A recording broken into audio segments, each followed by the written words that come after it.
The story begins with our main character, Miko, who lost his parents at a very young age to the monstrous creatures known as ogres. Since then, he vowed to wipe out all ogres from the world. We are told that when monsters first appeared on Earth, humans formed separate kingdoms and created royal guards to protect their lands. In the current timeline, the scene opens in one such kingdom where Princess Sally is seen running away from her own guards. They are chasing her because she dreams of leaving the kingdom to explore the world, something her parents disapprove of. While fleeing, she encounters a traveler who turns out to be Miko. She begs him not to reveal her location, and he agrees. When the guards arrive, Miko deceives them by posing as a girl due to his long hair. He tells them monsters are often seen nearby and points them in another direction. The guards leave. Grateful, Sally thanks Miko and offers to show him around the kingdom. Since she's well known, she helps Miko find trade opportunities. Later, she invites him to the palace, serves him a delicious meal, and asks about his journey. Miko shares parts of his story, admiring how peaceful her kingdom is, but Sally reveals she feels trapped and longs for adventure. That night, unknown to them, a group of monsters is shown observing the palace from afar. The next morning, Sally visits Miko's room and accidentally walks in while he's changing, still under the impression that he's a girl. They later travel together again, and Miko shares more of his journey. Inspired, Sally becomes confident about pursuing her own adventure, believing that if someone like Miko can travel the world, so can she. She asks to join Miko's team. He warns her that his path is dangerous, even deadly. Sally is initially scared, but Miko laughs it off, saying he was joking. Meanwhile, the king is approached in the palace hall by a monster, one we saw earlier with another creature. The monster claims they don't want war but demands 30 human bodies every month, or they will begin killing people themselves. When a guard attacks, the monster kills him, clarifying that this body won't count. The king says he will consider the offer. Outside, as Miko and Sally are leaving, the monster who met the king notices Miko.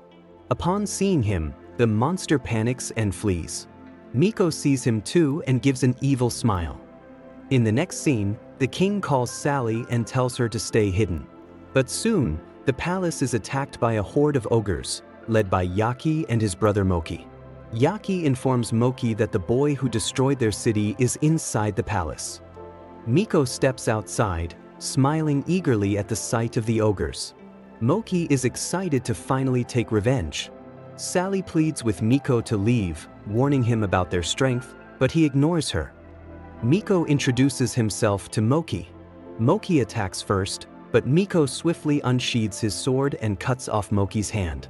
Then, tying his headband, Miko charges forward and slaughters the ogres one by one. Maki realizes that Miko is someone who genuinely enjoys killing monsters. Curious, he asks who Miko really is, but Miko says nothing and finishes him off without hesitation.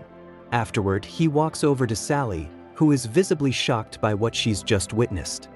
Suddenly, a dog emerges from the palace and walks up to Miko. Without saying a word, Miko and the dog begin to leave.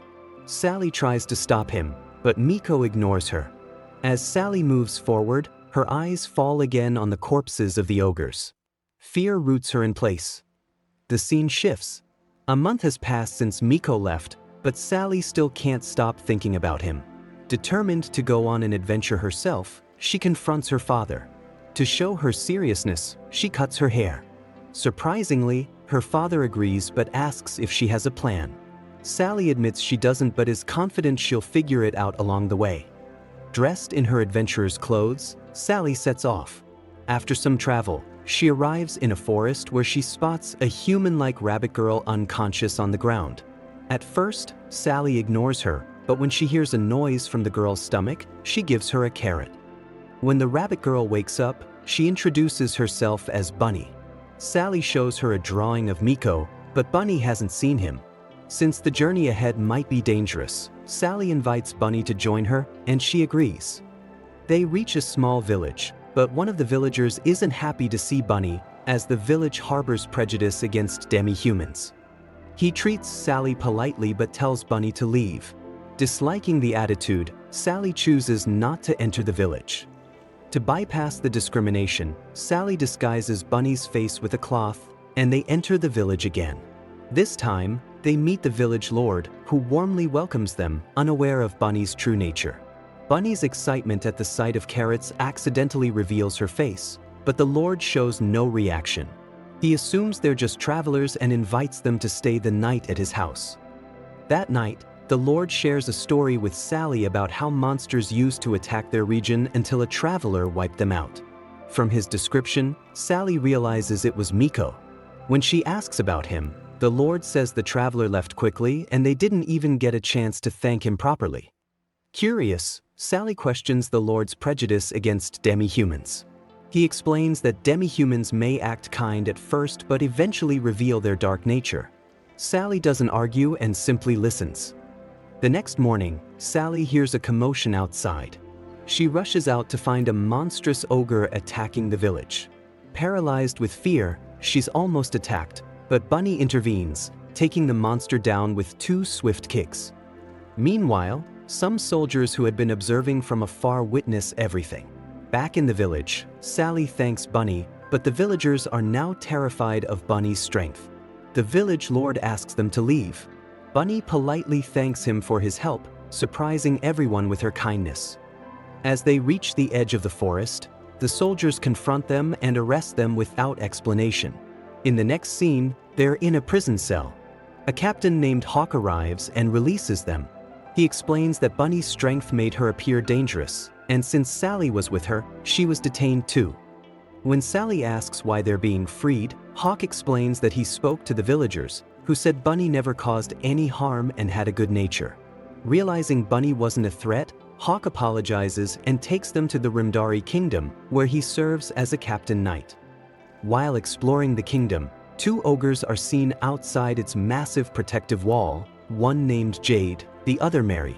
They plan to attack. To breach the wall, Mary sacrifices one of her ogre eyes, creating a hole in the barrier. However, using so much power weakens her, shrinking her in size. She decides to stay behind while Jade moves in and slaughters the kingdom's soldiers. Sally spots Jade and, in shock, begins to approach him. Hawk pulls her back, urging caution. But Sally is unable to control herself. Just as Jade prepares to attack her, Bunny intervenes, knocking him away and urging Sally to flee. Snapping back to reality, Sally refuses to run. Hawk grabs her and begins evacuating civilians, warning them of the danger. Meanwhile, Jade laughs and lunges toward Bunny, ready to strike. Bunny was using all her strength, but due to the massive size difference, her attacks had no effect on Zed. As she began to lose, Sally shouted her name from a distance, which reignited Bunny's determination. She charged again, but Zed overpowered her and threw her down near Sally. Sally stepped forward, refusing to back down. Zed declared he would kill them both. Suddenly, Sally felt a strange surge in her body. Her eyes began to glow, just like Miko's did at the start of the story. Without realizing what was happening, she sliced off one of Zed's arms and smirked with an eerily similar evil grin. The scene shifted outside, where Mary was sitting under a tree, waiting for Zed's return. Miko appeared from behind the tree and asked if she caused the recent explosion. Mary, surprised by his sudden presence, was pleased to find company while waiting. She revealed her ogre eye, slicing the tree, but Miko dodged easily. He had already suspected she was an ogre because of the horn on her head. Miko explained that he didn't want to fight, only to talk. Meanwhile, inside the kingdom, Zed was laughing excitedly at Sally's power, thrilled to have a worthy opponent. He launched another punch, but this time Sally stopped it midair, leaving Zed shocked. Back outside, Mary asked if Miko was the traveler eliminating monsters. Miko confirmed, and then questioned why she and her friend were attacking the kingdom. Mary explained that humans, fearing monsters, built kingdoms without considering the other creatures. She was one of those abandoned beings. Though she didn't hate monsters or humans, her kind had nowhere to live. She sought revenge. As she spoke, her powers fully returned, and she summoned all her ogre eyes, declaring Miko a threat that must be eliminated. Miko readied himself, tying his bandana and saying if that's how it had to be, she should try. Inside the kingdom, Z2 stated that Sally was now a threat and unleashed a powerful technique that caused a massive explosion. Mary heard the blast and got distracted. Miko took the chance to attack and sliced her down the middle. However, she regenerated using magic and laughed it off. Mary tried to guilt Miko by saying he should be protecting his friends, but Miko calmly replied he wasn't saving humans. He only wanted to eliminate ogres. He then used his magic to destroy all of Mary's ogre eyes. Back in the kingdom, as the dust from the blast cleared, Sally stood completely fine, which meant Bunny was safe too. Sally drew her sword and defeated Jade, though she fainted immediately afterward. Outside, Miko told Mary that none of her attacks would affect him. Mary replied that she would try her most powerful attack. Miko agreed and drove his sword into the ground, saying he wouldn't move. Mary unleashed the same attack she once used to break a giant wall, but Miko wasn't scratched, not even a little. Exhausted, Mary reverted to her small form, her powers depleted. Miko placed his sword on her, and Mary, realizing her end was near, asked for his name. Miko told her but didn't kill her. Instead, he destroyed her ogre eyes so she couldn't use her full power again. He also cut her horn, the source of an ogre's power. Miko's dog arrived and asked if he wasn't going to kill her. Miko said no, her power was gone, and now she was basically human. The dog understood that Miko saw a part of himself in Mary. As they left, Miko had also sensed Sally's presence. The dog asked if they'd meet her, but Miko said he didn't want to meet his spirit yet. This hinted that a fragment of Miko's spirit still resided inside Sally, which was why her power had activated. Miko and the dog left. Then, a mysterious man, who had been watching everything, said he had found the man he was looking for. Later, Sally regained consciousness and saw Bunny sitting nearby. Just then, Hawk arrived and returned Sally's sword. Sally asked what happened to the ogre. Hawk replied that she had defeated it. She was the one who killed it. Sally was surprised. Hawk then took both of them to a cell and showed them Mary. He said they found her on the other side of the broken wall and that she was an ogre. Sally said she looked human, but Hawk explained that monsters could look human too. He said she was likely responsible for the attack, so she needed to be eliminated, though they hadn't yet because she was unconscious. Sally said she would stay until Mary woke up. After Hawk left, Bunny revealed that Mary was only pretending to be unconscious. Mary sat up and admitted she was an ogre. Then, she suddenly attacked Bunny, but her punches had no effect. Miko had already removed her powers. Sally found her cute, while Mary was shocked her attacks weren't working. She remembered Miko cutting her horn and took his name, which surprised Sally. When asked, Mary started explaining everything. Outside, we saw another ogre heading from the forest toward the city. Back in the cell, Mary finished telling her story. Sally said since her powers were gone, she was now just a normal human, so she didn't need to die.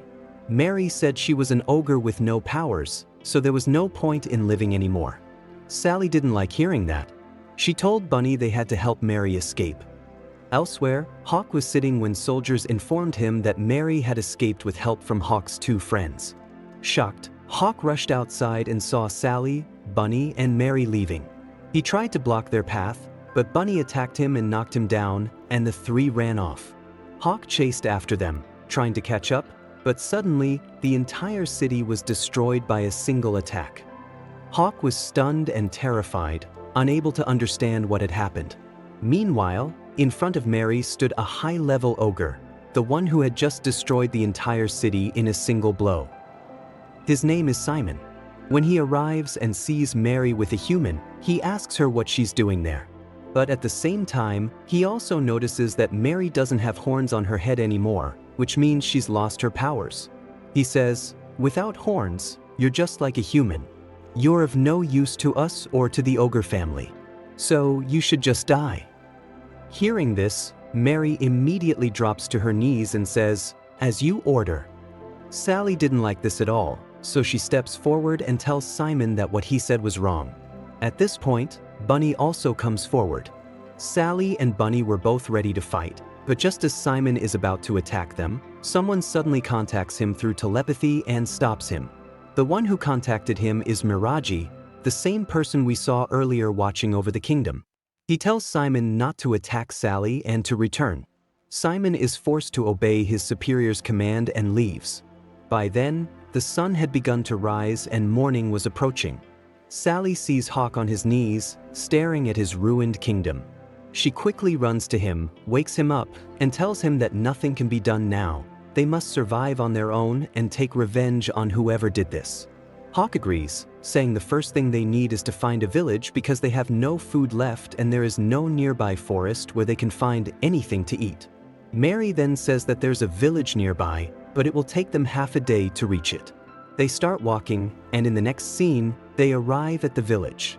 They first look for a room and reach a hotel, but the ogre there refuses to give them a room upon seeing Bunny. However, when Hawk steps forward and the ogre sees his face, he recognizes him as the knight captain of the Rimdari kingdom and gives them a room. They go to the room, and Hawk gives some money to Sally to buy food. After Sally leaves, Hawk is deeply saddened, but Bunny comforts him, which makes him feel a little better. He then leaves to drink some water. Mary, who was also standing there, tells Bunny that she's very kind despite being a demi-human.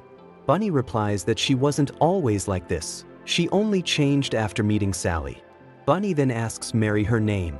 Mary tells her, but Bunny says that's her ogre name, and since she's now human, she should change it.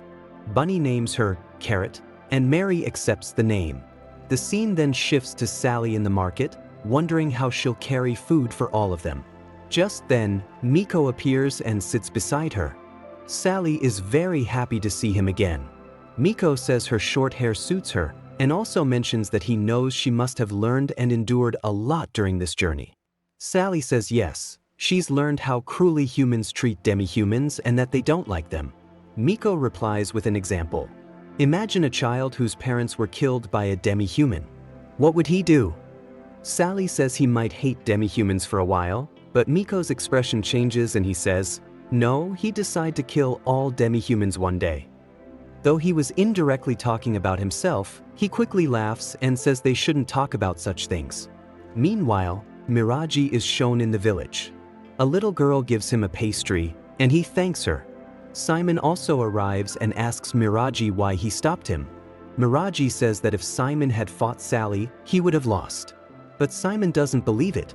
Back with Miko and Sally, Sally says she doesn't understand why humans and demi-humans hate each other so much, but she wants to introduce all creatures and species on Earth to each other so they can live together. Miko says it won't be that easy, but Sally says she'll try anyway. She then invites Miko to join their group, but he says he must travel alone. As he leaves, he says, "We'll meet again and share our stories." Miko leaves, and Sally returns to the hotel with food for everyone. When she enters, she sees a little boy named Brett. Hawk tells her he's from the same kingdom. When they ask how he survived, Brett says a witch from the western forest helped him. Sally is surprised and says she wants to meet her too. In the next scene, it's Knight and Mary, now called Carrot, but we'll still refer to her as Mary, goes into the forest to meet Miraji. She meets him, and Miraji tells her that even though she's lost a horn, he still considers her an ogre. But she'll have to do something for him. When Mary asks what it is, Miraji says she must keep an eye on Sally. Mary agrees. Before leaving, Miraji also tells her to use her ogre eye to look at Sally. She'll be shocked. In the next scene, they all go to a bridge near the western forest. When they reach the forest, they find a large house. Inside, they discover it belongs to the witch. She soon appears and introduces herself as Vinny. Sally requests her to teach her magic. First, Vinny checks if Sally is really human, and once she's sure, she agrees, but on 3 conditions. First, whatever Sally learns, she must not teach anyone else. Second, she must always follow Vinny's orders. And third, she must give Vinny 1 million gold coins. But seeing their situation, Vinny says they can just give whatever money they have. Hawk objects, saying it's not fair. They're on an adventure and don't have spare money to give away. Sally then approaches Hawk and requests him to teach her statesmanship instead, and Hawk agrees immediately. During training, Mary uses her ogre eye to check Sally's power and sees an extremely dangerous light, meaning Sally is truly very powerful. Now, at night, we see that the group had to leave because they had no place to stay and were still in the forest. Just then, Vini arrives and offers them a room in the back of her house for free, provided they clean it themselves. Later, Vini shows Hawk in a crystal ball how much power Sally has and how she defeated Jade. They all stay there for the night. We see Bunny visiting Vini, revealing they already knew each other. Vini had prepared a weapon for Bunny, a hammer-type weapon, which Bunny really likes. Bunny also requests Vini to teach Sally magic. Since they were old friends, Vini agrees but adds that one day Bunny will have to give her 1 million gold coins. The next day, when Sally finds out she'll be trained by Vini, she is very happy. However, Vini says the training will begin later. First, Sally must train with Bunny. Though reluctant, Sally agrees when Vini insists. Meanwhile, Mary watches them and realizes Vini might know about Sally's power, which is probably why she agreed to train her.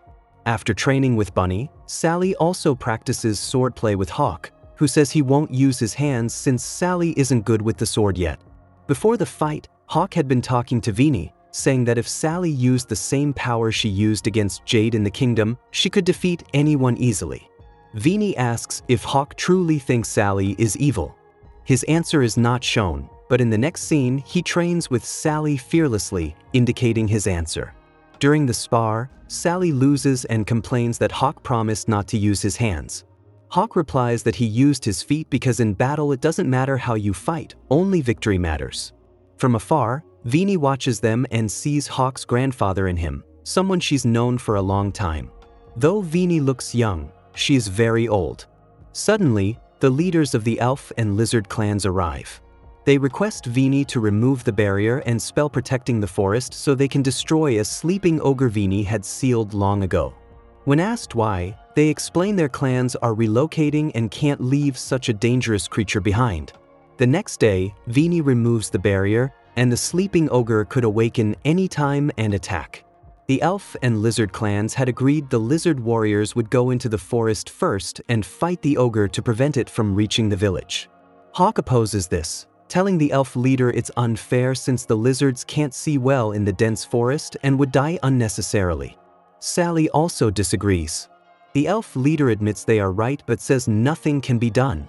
He adds that their clans have been in conflict for generations, so whether the ogre dies or they fight the lizards later, it doesn't matter to them. Sally becomes furious. Suddenly, an ogre girl appears from the forest, not the sleeping ogre but another one, and she starts laughing upon seeing Bunny. Since Bunny is now living among humans, she has lost her demi-human powers. The girl's name is Hatsumi, and she starts attacking Sally, but Bunny steps in and stops her hair. Hatsumi was actually using her evil hair. Meanwhile, we see Winnie, who is a bit surprised to see Hatsumi instead of the sleeping ogre. Just as she's processing it, an earthquake occurs, and the sleeping ogre emerges from the forest. We see that the ogre is actually a giant tree and looks very dangerous. Winnie says she'll hold it off until everyone else escapes. Sally doesn't like this plan because it puts Winnie in danger. On the other side, we see that this plan was actually Mirage's. He's observing everything from afar with Simon. After executing his plan, they start to leave. Simon is feeling hungry and spots Miko. As he approaches her, she suddenly slashes his neck. Mirage is shocked. Miko reveals she is no ordinary traveler. Back at the sleeping ogre, it's furious at Winnie for imprisoning it for so many years and wants to destroy her. Everyone decides to work together. The two clans now unite, which makes Sally very happy. She says they'll defeat the ogre together. The ogre, named Yuki, laughs and says they are fools to think they can unite different clans. He grabs Sally. Bunny rushes to save her, but Hatsumi blocks her path and insists Bunny must fight her. Meanwhile, Miko attacks Mirage, but he deflects it and says he doesn't want to fight. Miko is surprised. Sally becomes furious, and her powers reactivate.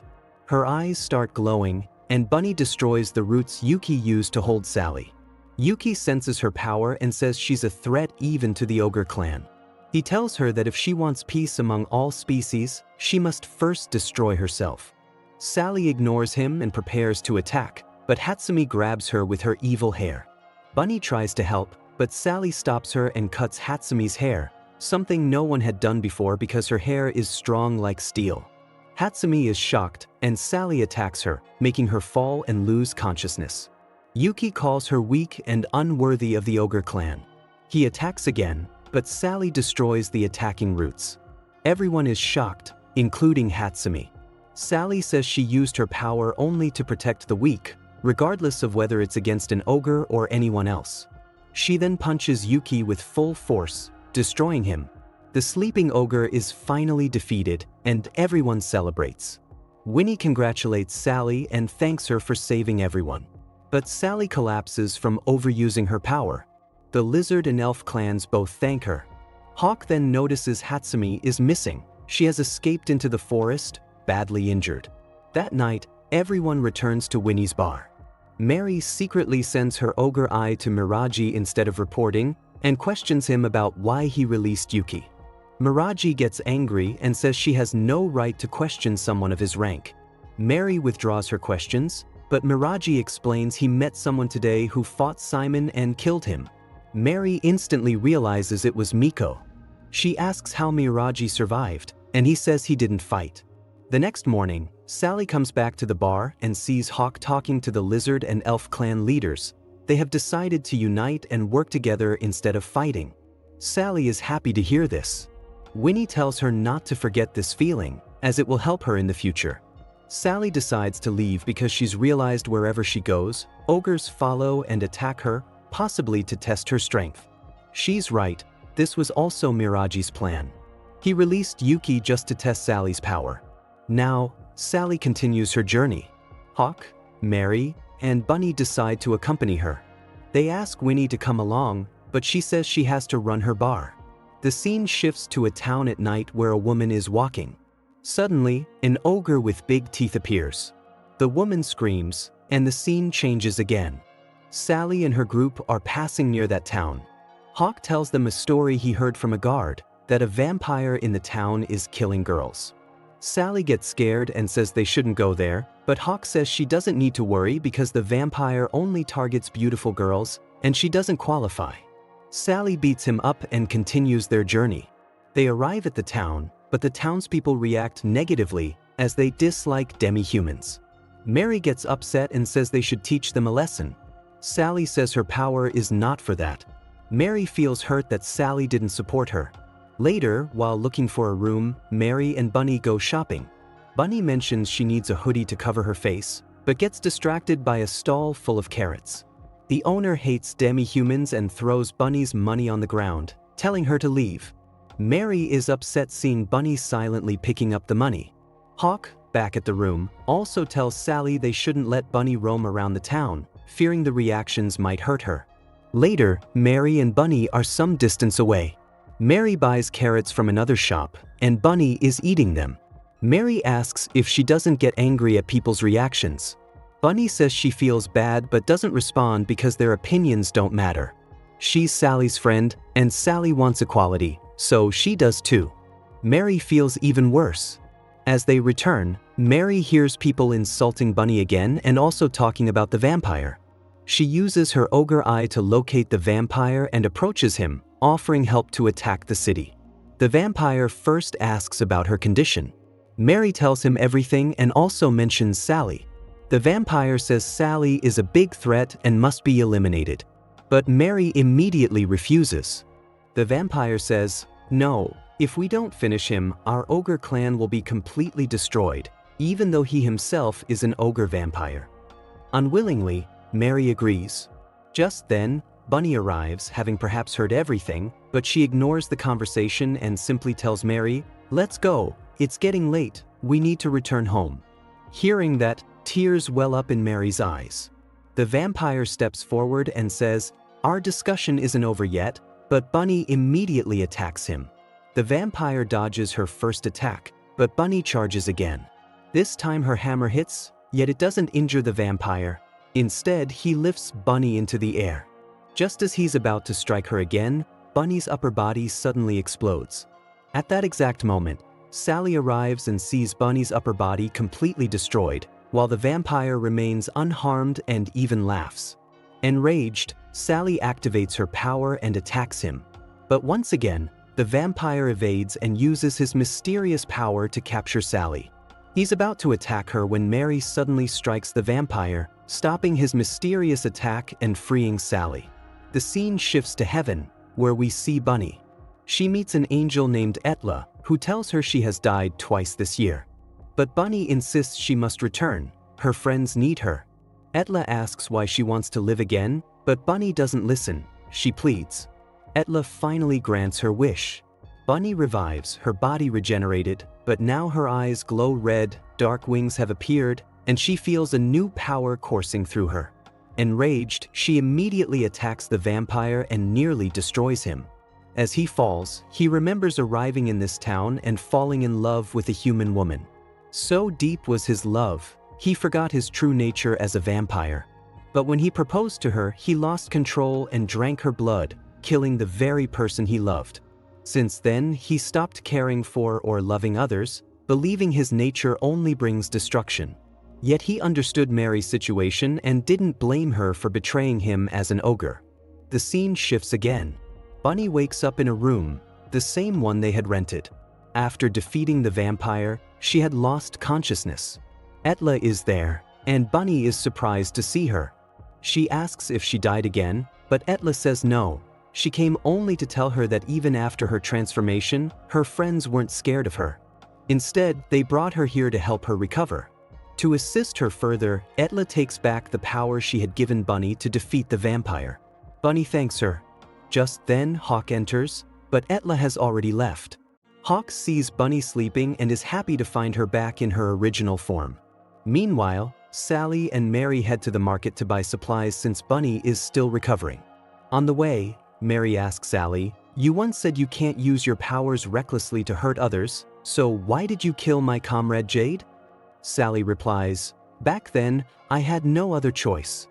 Just then, they run into the same shopkeeper who had previously mocked Bunny and now mocks Mary too. Furious, Mary is about to attack him, but Sally lands a powerful punch, knocking the fruit seller down. Meanwhile, as Etla roams around the town, she suddenly sees the spirit of that vampire. The vampire was watching his body burn while everyone around was celebrating, as he had terrified them for so long. Etla arrived and asked him why he looked sad. The vampire replied, "Why would I be sad? I'm finally free after 300 years. I've learned something important. Not all humans are bad. The one I liked never saw me as a monster, even though she was human too. That's why I don't need anything now. I am free." With that, his spirit departed. Meanwhile, the fruit seller was still angry, but whenever he looked into Sally's fierce eyes, he got scared and stayed quiet. Sally and Mary then left, and Mary was genuinely happy to see this side of Sally because it was exactly what she had hoped for. In the next scene, they returned to the room where Bunny had regained consciousness and was fully recovered. Mary looked especially happy, and when Bunny asked why, Mary didn't answer. Just then, Hawk suggested they all go outside. He asked Sally to come too, but Sally refused because she had just hit a shopkeeper and feared the kingdom's guards might be after her. Hawk didn't understand until Sally explained everything and insisted that the man deserved it. Hearing this, Hawk started dragging her, saying she had committed a crime and must be punished. The scene then shifted to the forest, where Miko and his dog were walking. Miko sensed someone was following them. At first, he thought it was a thief, but then he saw Hatsumi. He made her some soup and asked why she was alone in such a dangerous forest. She told him that she had an illness that made her forget everything except her name. Night fell, and they stayed in the forest. While Hatsumi was sleeping, Miko noticed a horn on her head and realized she was an ogre. He immediately drew his sword to kill her, but his dog stopped him. Miko was furious and asked the dog whose side he was on. The dog responded angrily, saying he was on Miko's side but Miko was making a mistake. Since Miko respected the dog deeply, he backed off and apologized. The next day, as they resumed their journey, they encountered an ogre, whom Miko killed. Afterward, Hatsumi's head began to ache. They continued on and soon met a mid-level ogre, stronger than juniors but weaker than seniors, though he was Hatsumi's senior and stronger than her. He was angry because she had lost her memory after losing a previous battle, and he believed she didn't deserve to live. He attacked her chest, injuring her badly. Miko stood by, hesitant to intervene in a fight between ogres. Suddenly, Hatsumi pulled out her horn, declaring she was no longer an ogre, and asked Miko for help before losing consciousness. In the next scene, she woke up in a room, bandaged head to toe. Miko had treated her. She asked about the other ogre, and Miko told her he didn't kill him because she was losing too much blood, and waiting would have worsened things. Hatsumi thanked him and asked if she could join his journey once she recovered. Miko agreed, saying he didn't want someone he just saved to die later. Hatsumi called him her best friend ever, and they both laughed along with the dog. Later, we see that in the same town where Miko stayed, a tournament was being held. Hawk participated and defeated a few opponents, feeling proud. Meanwhile, Sally, Bunny, and Mary remarked that his opponents were weak. As they left, Bunny commented that Hawk wasn't fighting for money, he just wanted to become stronger to protect everyone. Just then, Sally spotted Miko and ran to him. They reunited, and Miko offered her some water, apologizing that he had no money left to buy her anything more. He also told her about Hatsumi and that he had joined the tournament just to earn money. The scene shifted to the mid-ogre reporting to Miraji, apologizing for letting Hatsumi go and explaining his reasons. Miraji forgave him, saying it was okay that he couldn't defeat her. Then a little girl named Selena approached and asked the mid-ogre to carry her on his shoulders. He refused, but Miraji showed him a mask of Simon and said Selena killed him for disobedience. Terrified, the mid-ogre agreed. They reached a gathering of ogres, where a map showed their shrinking territory. An old ogre asked if Miko was responsible, and Miraji confirmed it. He warned that if Miko wasn't stopped, their clan could be wiped out. The others were skeptical until Miraji showed Simon's severed head, revealing that Miko had killed him. They were shocked, as Simon was the strongest among them.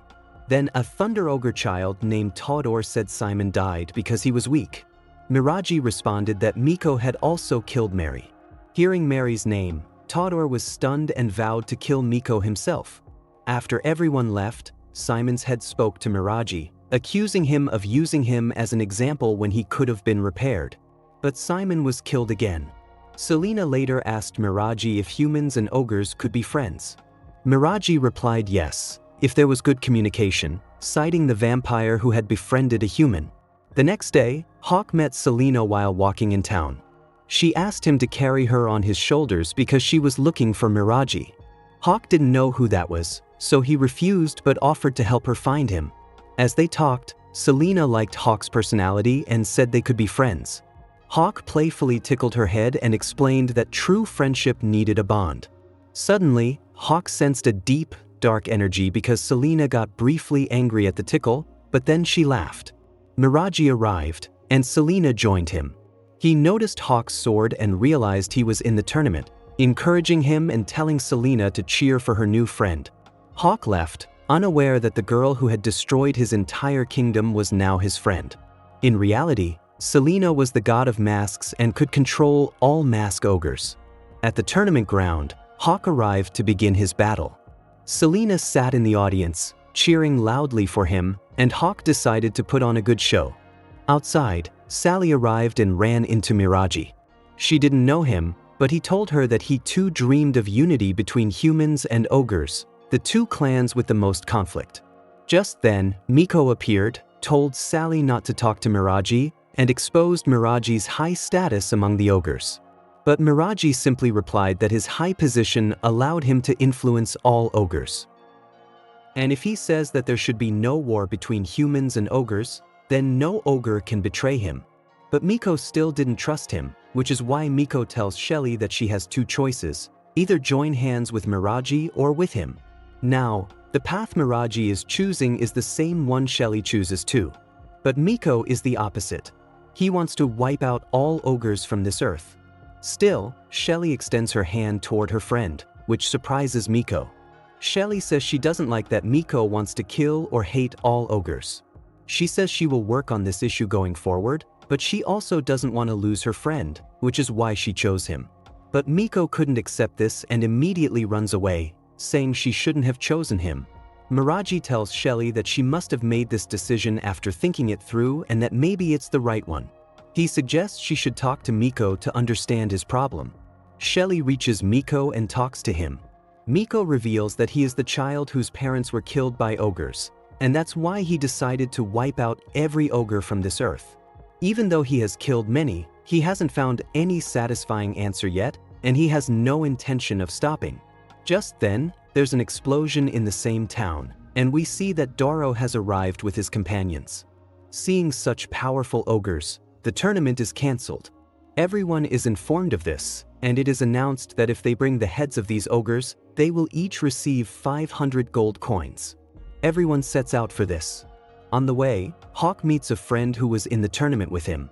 He suggests teaming up to defeat the ogres, which would make things easier, and he needs the money for his family. But as they're about to go, Hawk warns him that ogres are extremely dangerous. His friend agrees and decides to return home. But just then, thunder strikes his head and his body burns completely. That's when Doro appears. Seeing him, Hawk realizes this is an ogre. But Todoro mistakenly believes Hawk is the one who killed Mary.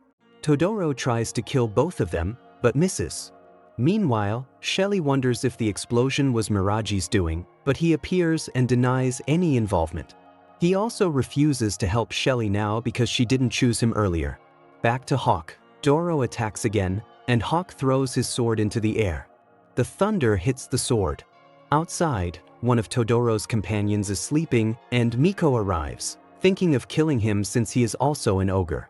But suddenly, Miko collapses and falls unconscious. Bunny and Mary arrive and start searching for Shelly from different directions, as more than one ogre has entered the town. Hawk decides not to fight Doro and runs away. Todoro chases him, not realizing it's a trap. As he turns into another alley, Hawk suddenly attacks and knocks him unconscious with a strike to the head. Back with Shelly, Miragi tells her that if she wants to stop everything, she must use her power. Shelly agrees. In another scene, one of Todoro's companions named Cinco is sad because townspeople fear him. Mary appears and asks why he's attacking the town. Cinco explains it's because Todoro is angry that Miragi killed Mary. Mary is surprised by this reaction. Cinco says it shouldn't matter anymore because she's now with humans. He then decides to kill Mary for betraying the ogre clan. Meanwhile, Doro regains consciousness and notices his horn, which had been covered, is now exposed. He realizes the humans tricked him and vows to take revenge on the entire town, not just Miko. Elsewhere, everyone is struggling in their battles with the ogres. Shelly tries to activate her power and attack Miragi, but it doesn't work. Mary is also having trouble fighting Cinco, who is extremely powerful and from a special faction created by Miragi himself. Back with Hawk, he is nearly dead, but from a distance, Selena is watching. She doesn't interfere. Hawk knows he won't survive long, yet he smiles. He uses his Thunder Rising power to summon the Thunder Underbody, a powerful attack. Hawk doesn't back down, remembering his friends. He believes he will die, but suddenly, someone steps in and blocks the attack. It's Vinny. She scolds him for trying to throw away his life. However, Doro is furious because his attack was blocked. He gets ready to fight Vinny, but she says she didn't come to fight, only to give Hawk a gift. She says the wooden sword he uses is useless and gives him a metal sword instead. Selena, watching from afar, recognizes it as a heavenly treasure capable of cutting through anything. Vinny wishes Hawk luck and says she won't help him. If he has skills, he should survive on his own. This motivates Hawk. Meanwhile, Bunny is fighting a powerful eagle ogre. As Bunny starts losing, Atla's magical power activates within her. In no time, Bunny cuts off the eagle's wing without realizing how. The eagle gets angry, but Bunny decapitates it and moves forward to help her friends. However, she collapses from using too much energy. That ogre, though, is dead. On the other side, Mary runs from Cinco and reaches a wall, one built around every kingdom for protection from monsters. When Cinco attacks, his hand gets stuck inside the wall. Mary dodges and finds the perfect opportunity to strike. She attacks, leaving Cinco unconscious. Back with Shelly, she's confused why her power isn't activating. Miragi tells her she can't unite two clans with a power she can't even control. Still, Shelly is determined and believes she can do it. Miraji says then she should go help her friends.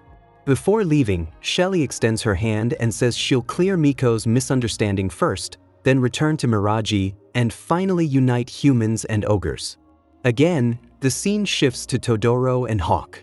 Todoro is angry that his horn is now exposed. Mary had once covered it to help him control his lightning power.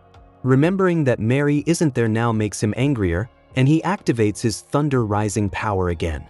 Mary tells Cinco that helping Todoro is wrong and that killing humans without reason isn't right. Cinco agrees and says he doesn't hate humans, but he listens to Todoro only because, just like humans discriminate among themselves, ogres also face discrimination based on their personality and power. But Todoro isn't like that. He had spoken kindly to Cinco and they even became friends. That's why he decided to follow whatever Todoro says.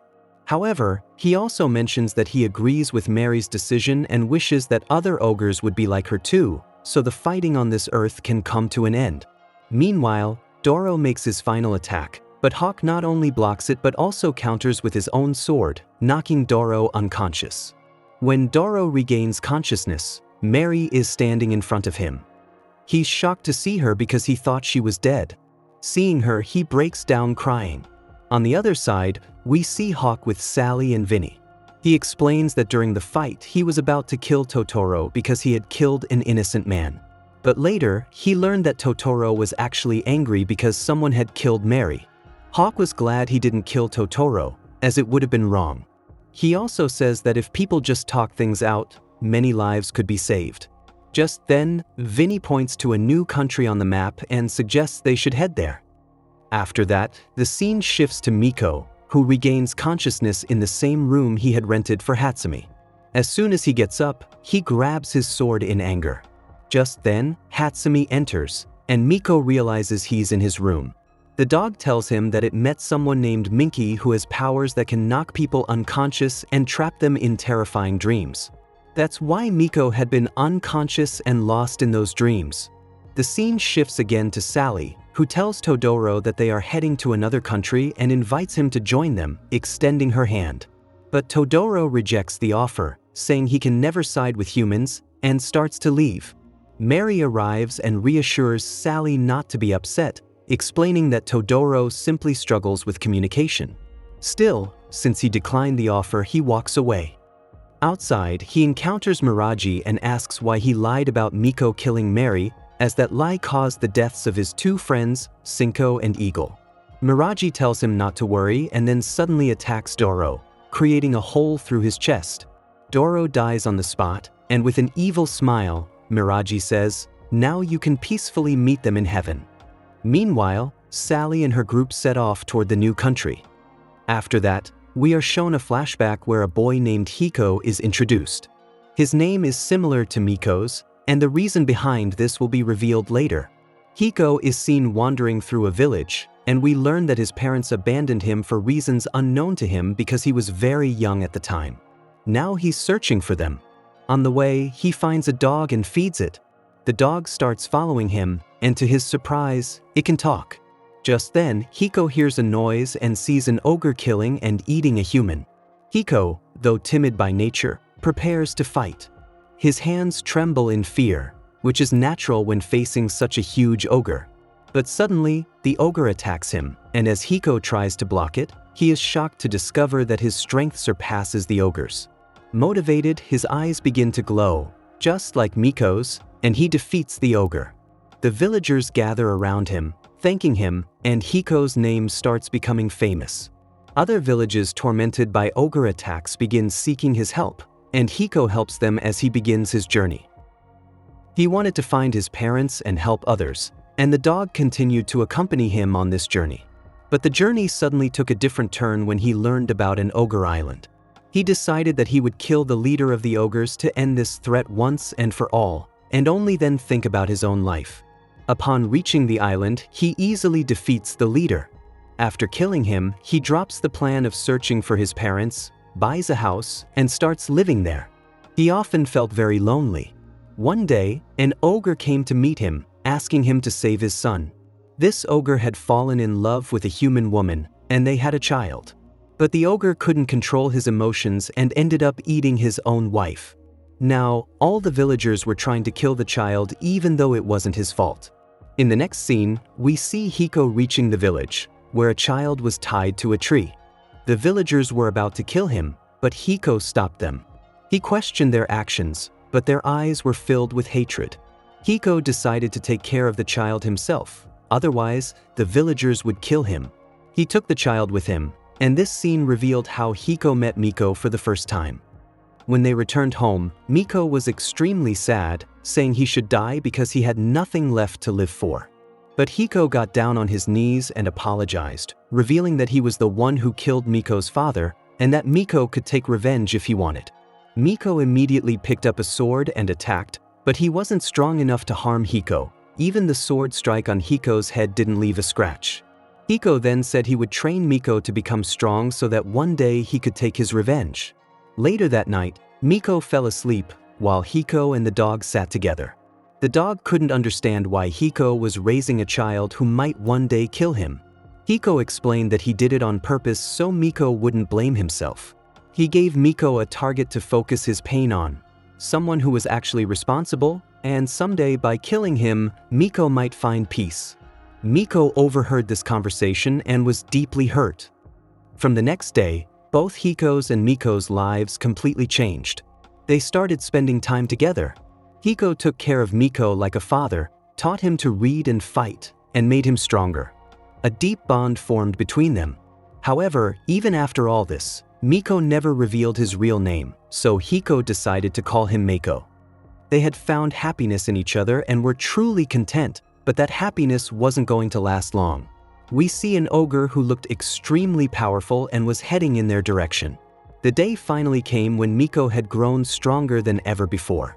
Because of this, Hiko told him that he could now take his revenge if he wished. But Miko got angry at this and ran away. Later, Hiko found him and they sat together. Hiko told him he understood how Miko felt, and that to overcome this loneliness and pain, he could go on a journey, one where he would meet people who wouldn't hate him. But Miko didn't want that. All he wanted was to stay with his father. Life returned to normal for a while, but one day, Miko suddenly felt the same sensation he had felt when he lost his ogre father. Alarmed, he ran to find Hiko.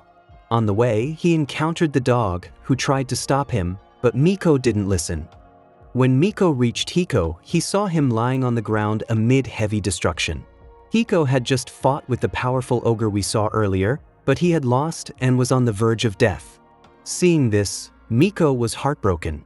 Even in his final moments, Hiko gave him advice. He told Miko to go on the journey he had suggested earlier. Miko reminded him that he had promised to protect him until he became strong. Hiko responded that he wouldn't break his promise. Then, he handed his sword to Miko, telling him to protect himself and all the weak using that sword. As Hiko died, a light emerged from his body and entered Miko. It was the same power that now awakened within Miko and would help him defeat ogres. Just then, the same ogre who had killed Hiko appeared and attacked Miko. But the blast didn't affect him. Miko advanced and, with one strike, cut off the ogre's hand and killed him.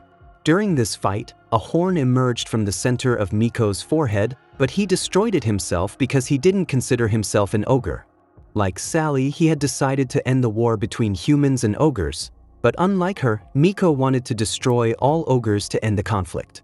After the battle, Miko collapsed unconscious.